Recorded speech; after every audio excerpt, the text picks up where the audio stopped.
So I just had a pipe break last spring, and so I've got to get in there. And if you've ever had this situation where you get some dirt in there and then you got to get it all cleaned out because it's been broken and dirt got inside there. So what we're going to do is we're going to put a couple of parts together with a shop vac.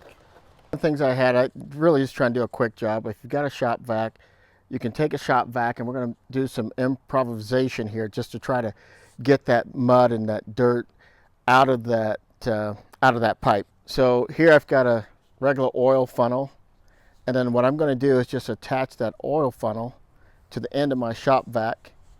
I'm going to turn that shop vac on, and I'm going to attempt to get out of there.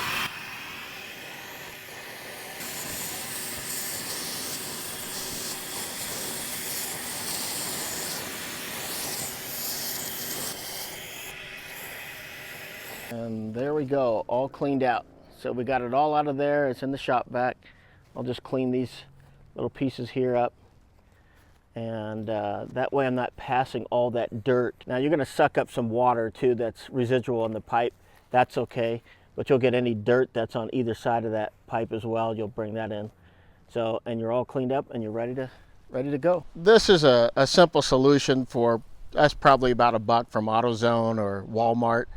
Just an oil funnel and your shop vac, stick it in there and just create a little bit of a seal and just kind of suck to each side of that pipe there, just vacuum from each side of there, and you've got yourself a simple solution. Now if you've got a ton of mud in there, you could probably try to clear out as much as you can, but for some simple dirt down inside the pipe, this is an easy solution.